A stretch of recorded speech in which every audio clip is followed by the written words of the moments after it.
undoubtedly the best conference, and I'll make a bold prediction. The Oh, SEC will finish as the best conference in this upcoming football season.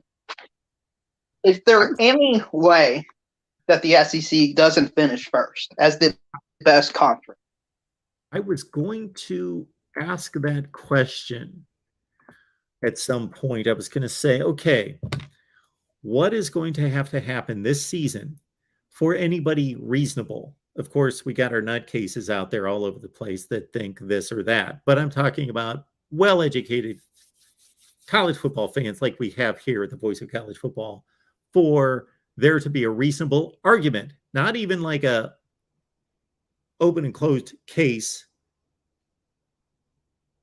that the SEC has been surpassed, but where we could, I would love to have a discussion about this next January.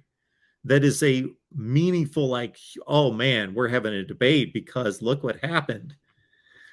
What is going to have to happen for somebody like myself and others to consider, and obviously the Big Ten would be the best candidate, that another conference has taken over from the SEC. You know what? That is a great topic for a video.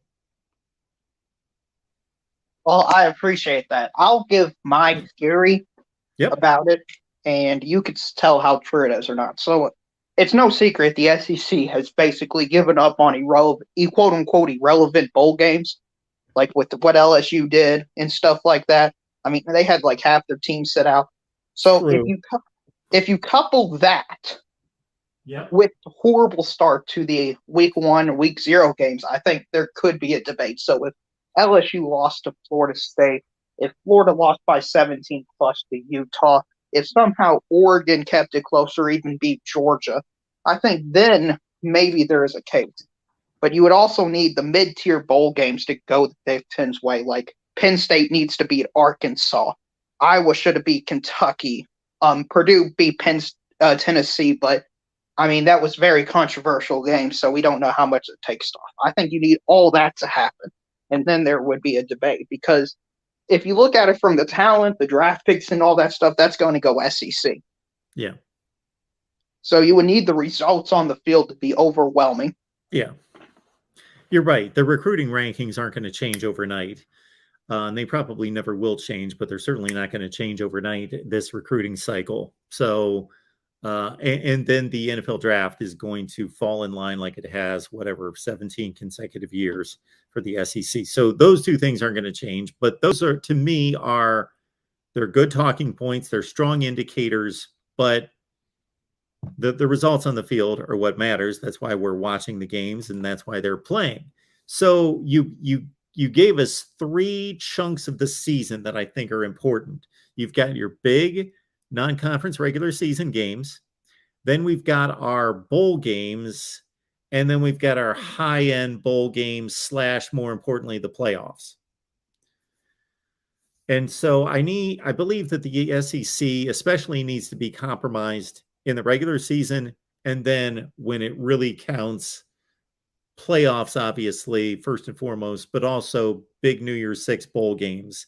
And then the bowl games, we can look at and try to determine. And just so SEC supporters understand, you can't have it both ways. You can't brag about this little bowl victory here and that bowl victory there, and then discard the ones you lose because you say we didn't care. So you got to go one way or the other on that. But, I agree with that. Yeah, the other 2 components I think are more important. Yeah, and the Big Ten probably in particular has the best shot, and they just need to be competitive. That's all they need to do. And I think what sealed it last year was the Georgia-Michigan game. Yeah. Because you could replay that 10 times, and I don't think there's a single scenario where Michigan wins. I mean, it was just complete domination. There were 2 things, I think, to real MVP involved there. Because if you look at the regular season performance of the Big Ten and the SEC against the other conferences, they're similar. Like the SEC did not completely outplay the Big Ten out of conference. And I'm not talking about just against each other because there was only one game. I'm talking about all the games against the other conferences. They were both not dominant, but had the best performance against the other conferences. But once we got to the playoff, two big things happened. You hit on one. Georgia killed Michigan. And number two, Alabama was there too. So the SEC had two there, and they both win their playoff games. And then they play a really competitive, good championship game. And it almost helps the argument for the strength of the conference that they split the SEC championship game and the national championship game, because there's really not an argument to make for a Big Ten fan or any conference fan to say they've got anything close to Alabama, Georgia. You know, Ohio State fans can say anything that they want, but it doesn't measure up. There's no backing there for the 21 season. Ohio State fans have to take the 2021 season off and arguing the program is the best in college football. Just there's nothing there. They lost when it counted twice. So I also think that helps. I think it also helps a team like Arkansas, because Arkansas had to play both Alabama and Georgia. And you put any team against those two teams, they're probably going 0-2. So if you look beyond the final record, you're going to see that since, hey, the number 1 and 2 best teams clearly were playing, you know, the records can kind of be skewed toward a negative direction. I think that also helps. Would you agree with that? I don't know that I'm necessarily completely following that. So you're basically saying Arkansas went 9-4 and they had to play the 2 best teams in the country. So they went 9-2 against everybody else. Right. If you put it, they were better than some 10-3 teams because of the schedule they played. Oh, absolutely. That's the point I'm trying to make. Who doesn't think that Arkansas would probably win the ACC? I don't know, but I think if you looked at the coaches poll, they're not even ranked inside the top 25. Yeah, they like barely were 23, I think. Yeah. But that's crazy to me. Well, that's the problem. And you and I have that discussion all the time. And we usually have it with group of 5 teams. You know, how do you compare this 11-2 group of 5 team to this 8-5 SEC team? It's kind of hard. But there's also that comparison to make between an SEC team and the rest of the Power 5 when it comes to exactly that.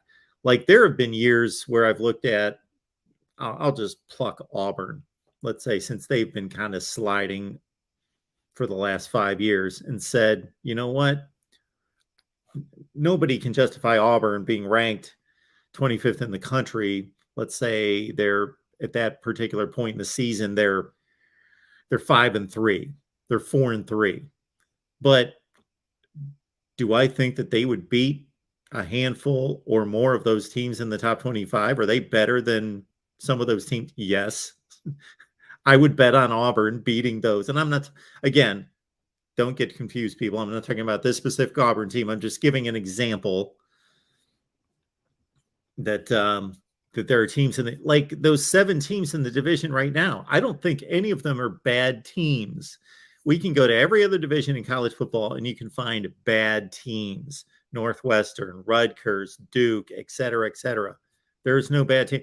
They're all good. Even Auburn. Auburn could have an ugly record this year. Are they a talented team with NFL players? Yes. They're what you call a capable team. They could beat a Arkansas, a Mississippi State, an Ole Miss. They're not a layup. It would be fascinating if we could take a team from different divisions and move them somewhere else. I would love to take a Mississippi State and put them like in the ACC Coastal. Do you think they would win the ACC Coastal? Because I think maybe they could, honestly, with how bad it's been. Especially the year Pitt won it with going 7-5. Yeah, I mean, those seasons. I'm even talking about this year. They'd have a good shot. Sure. Yeah. So, Mark, you know, I'm trying to understand why people hate the SEC. Is it jealousy? Is it because there's this conspiracy that it's biased? Like, what is it that causes people to root collectively against the SEC? I think it has everything to do with winning. I don't know that it has much to do with anything else. Okay. Like, take the Chicago Bulls. When they were Michael Jordan Chicago Bulls, people hated the Bulls. People hate the Patriots. People get sick of winning teams. Now we can dissect that. I'm being very general, but I think that's the overriding reason. Now, non-SEC fans will make claims that, and I think it's justified, that you're a Kentucky fan. Why are you latching on to the SEC? Putting your team and your program behind the SEC shield, and then everything that the SEC accomplishes, i.e., Alabama, Georgia, somebody else, you take credit for it. So I think there's something to be said about that. You hear more from SEC fans in terms of taking on conference pride. I don't think there's any question. There's more conference pride in among SEC fans than any other conference. Now, if the SEC was the Pac-12, I think some of that would still exist, just because I think it's bred into that region of the country. But obviously, there wouldn't be much to brag about. Right, and that's where I was going to go with it. If you're a Vanderbilt fan, I mean, you could chant SEC all you want, but you can't even beat UConn without coming down to a last-second field goal. I mean, there's a fine line. I feel like you have to be at least a capable SEC team. If you go 2-10, 1-11, 3-9, something like that, then I can understand the coattails argument. But if you're going 9-4, 8-5, you're competitive. As long as you're going out there yourself, your own team, and beating the teams in the other conferences that you're supposed to be matching up against. Okay, and the final thing I'll do, Mark, is I'll throw a curveball scenario for your top 25 that makes sense. Okay. Love it. Yeah. So Florida plays Utah and Kentucky weeks 1 and 2. If they win both of those games, are they going to be the number one team in the country in your poll? Well, unless we can come up with somebody that's played two better teams, they will be the number one team in the country. Yes. Okay, you heard it.